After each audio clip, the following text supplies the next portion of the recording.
Hey, Martin here. I'm just going to do a quick review on how to install a Cinch system spindle front chainring. So I've already loosened all this apart because I've actually put this on the wrong way around last time. You got to make sure you line up with a crank arm these markers. I'll show you. So these are all loose, but you will need a few tools. So you're going to need a 10mm and an 8mm. These are for RaceFace effects.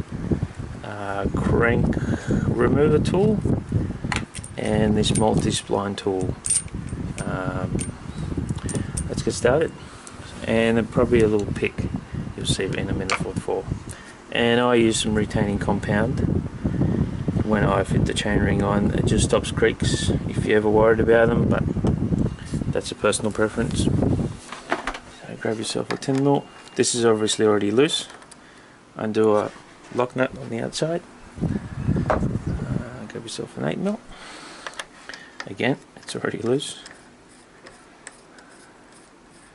This would be quite tight. This is the one that holds the whole spindle, everything together. Now on here you're meant to have a little washer, which is in the inside. That's where the pick comes into it. Now if you don't take this washer out, you're going to crush it when you go take this the arm off the spindle.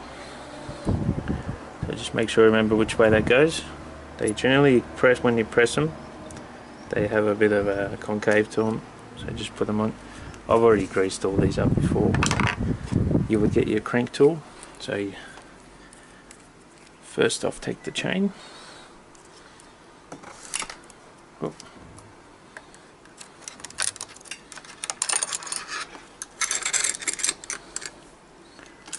Hang down here.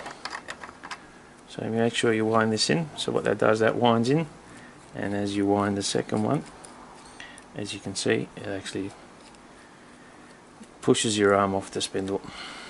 These are great tools if you haven't got them. So you wind the first one in, wind the second one. Now I've already loosened this, but otherwise you would just put a 3/8 ratchet or any sort of whatever attachment you got, quarter drive, 1/2 inch. You wind that in, and that presses it out. So as you can see, that's your where your arm bounce on. So all your pressure points, your splines.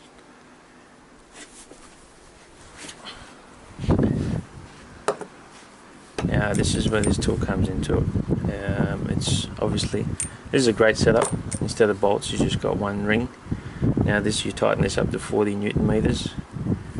I actually put this on the wrong way around last ride, so I had to take it back off. What I did is I lined this marker here with the center, but I forgot that you can flip this chainring around, and there's another marker there. Again, I've already loosened this, but you would otherwise put in a vise or put it on the ground somewhere because it is quite tight to get off. So this is a 0mm offset 32th oval. You can obviously flip these inside out, depends what sort of chain line you're running. These are for 10, 11, 12 speed. I think they're made out of a 70 series alloy, so they're super strong. I've got a 30-inch on what I had before, and that's 700 kilometers.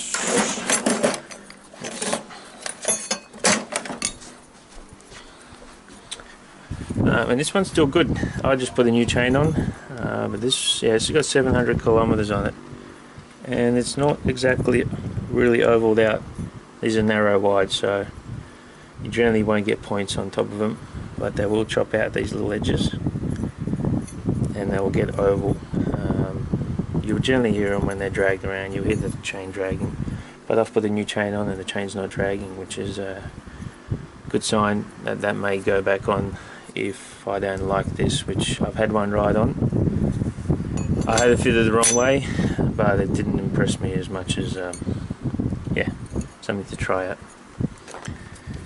So when you go put it back together, if you grab yourself some retaining compound if you're worried about creaks, these are great. Park tool make a 2-part one. Put a primer in this. This is just from a local nut and bolt shop. I think they're roughly around $20, like Loctite, but it's called retaining compound, which means it's a bit thicker and it dries. Well, it dries in a thicker viscosity. So what you do, you just put little drops on here.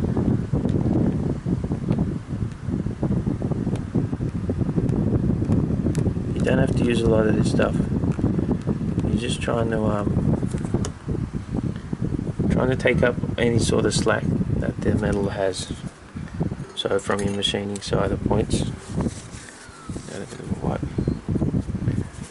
So if you don't use this stuff, like I said, you don't need a lot of it. It's just got to be in there. You'll find it'll hit all the little edges. It's mainly if you're going back and forward and pedaling, you would probably notice. But yeah, they do suggest using it if you're worried about it. So these have got 2 markers, one for the inside line and outside.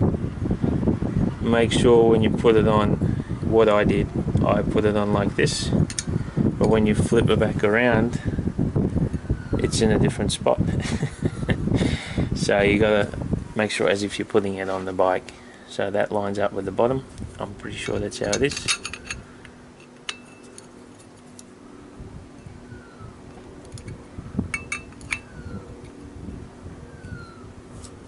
Yep, the square down the middle line. You could probably adjust a bit more, depends where you want the pressure point to be, but that's what they recommend, so I'll give that a go. Now you get the... Now I generally use anti-seize in all the threads. Again, you can buy this from your local nut and bolt shop. If you're going to buy retaining compound, they'll definitely have this stuff. Stainless steel shop, anything like that. Just give it a bit of a wipe in there. That's just going to stop water and grit getting in there, and so possibly corroding. So next time when you get it off, it's going to be super tight.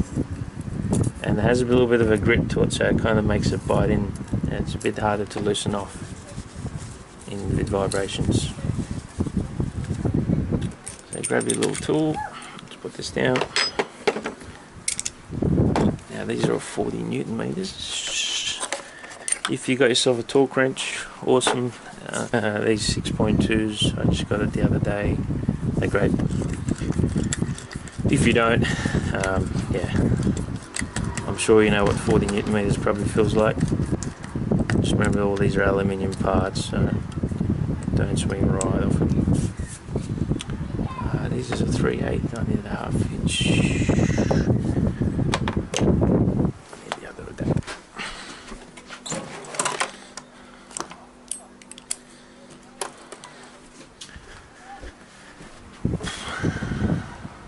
So 3/8 to 1/2 inch. That one. 40 Newton meters clockwise.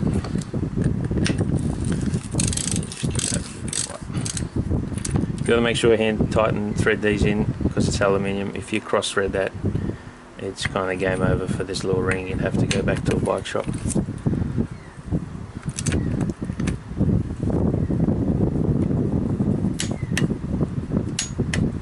That's 40. You can back that off to about 35, I would say, but it recommends 40. I definitely wouldn't go any more than usually recommended because they are quite tight. Alrighty, where are we at? Let's put this baby back on. So I've generally greased these up, but yeah, if you get yourself some good grease, this doesn't have to be carbon safe because it's going onto metal, but that's a personal preference. Any good grease generally is anyway. You can get like the Polylube by Park Tool. This is actually off my old RC boat. I'm sure it's probably a similar stuff. Pretty high grade, high temperature grease. They rev out to like 50,000 RPM, little shafts, so I'm sure it will be okay on here. Let's line this up, so make sure you have the other crank arm spot on opposite. A bit of a slide. You can give that a tap if you wanted to.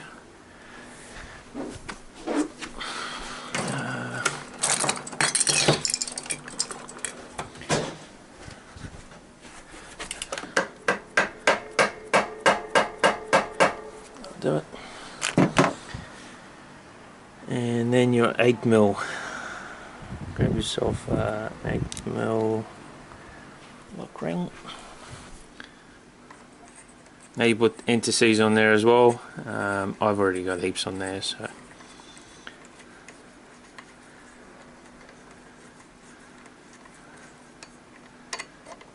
Alright, let's grab my torque wrench. So these are recommended for 62 Newton meters on a crank RaceFace website, but I find that too tight. I'm just going to go up to about 50. Like you can go 50, you know, 52, whatever you feel like, but I do find 62. This only goes up 60, and I had to 60 last time. I personally think it's too tight.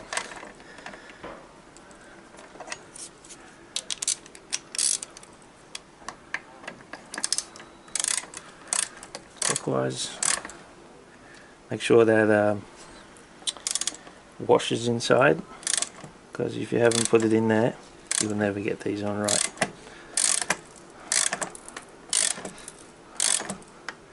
I'll probably take the bike off the stand for a minute.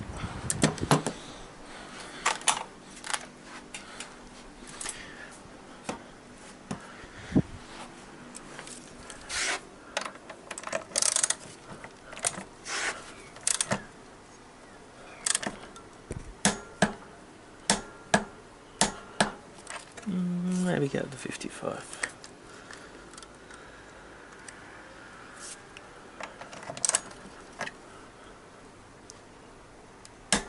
That'll be right.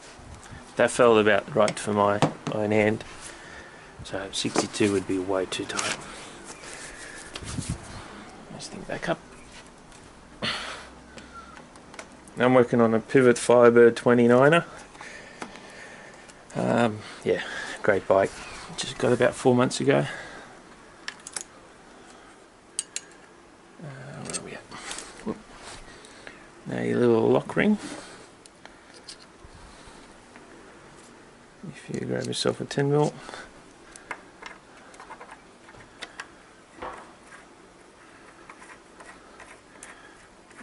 Yeah, if you don't have a 3/8 little attachments, obviously you can just use general Allen keys. Don't worry about the torque wrench, but if you have them, awesome. I don't know what the torque rating for that is. I think it's about 6 Newton meters. It's quite small. I'm not going to worry about the torque wrench. Just give that a nip. That's perfect. It's only a lock nut, so if that comes loose, the second one comes loose. But if that stays tight, the other one will never come loose because it obviously presses against it. Chain back on.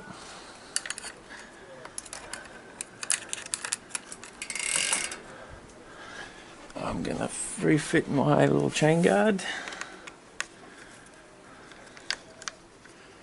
Most bikes generally come with these days.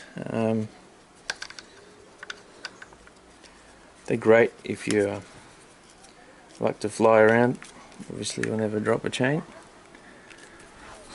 Back saddle. Alright, let's go for.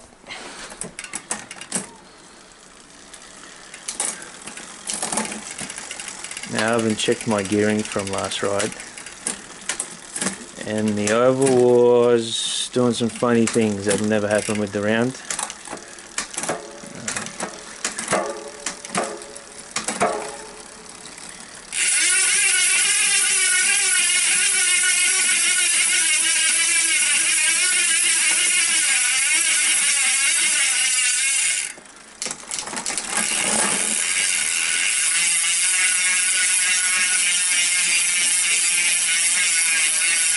Alrighty, we'll go for a test ride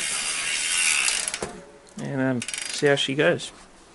RaceFace 30 tooth on a Cinch spindle.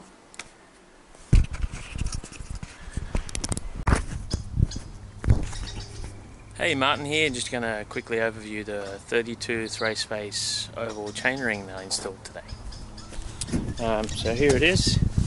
This is on my Pivot Firebird with an XTR 11 speed at 1146. So I've came off the 30 tooth chainring. before this, as you saw. The oval, well, would I buy it again? Yeah, 50-50. Since I've changed it, because I did have it on the wrong setting before, this runs a lot better, but you do still find it changes gears a bit funny. It depends where you are. If you're used to in the power stroke, it's fine, but if you're doing it a bit late, it probably changes gears even worse than on a normal round one. And you do notice it's on there. It doesn't climbs really well on really slow, technical, like rocky climbs. You kind of feel it, but then you kind of feel that you lose the power in the bottom where you used to have it. So it's a bit of a 50-50. I think it's a bit of a gimmick, but you know, someone's got, yeah, it is probably okay for some people, but you do find you use different muscles in your legs. So because you don't have the power stroke anymore, you'll use more of the muscles that you're normally used to doing, and the other muscles will feel even worse because you start using more torque because there's no power down there. You got a big flat spot if you're used to having it. So I'll just leave this on there till it wears out, which is probably going to be at least 700 kilometers, if not longer. And yeah, probably go back to a round, but I had to try it out. I thought I'd just give you a quick review. I don't think it's for everyone. That's probably why standard bikes don't come with them. They come with round ones. It does affect your suspension a little bit too, I think. When you're pedaling up, the suspension knows it backs off, and I don't think it's a bad thing, but it is.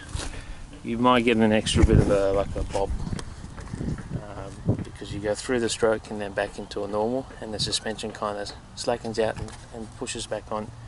So you might get an extra, like, you know, 5 mil of bobble in the back. With a DW link, I don't think you'd probably notice it too much, but just did a bit of a climb up a fire trail, just went down from a trail, and yeah, I quite liked the round one. I'll go back to a round. The oval was just something to try out. You know, it was about $70 from 99 bikes, but if I don't try it, I won't know what it's like. But yeah, it's not too bad. I prefer the round. If you wanted to try it out, you know, I think it's one of those things you want to do. You got to give it a go. And yeah, maybe you'll buy one again, or you won't. Never know.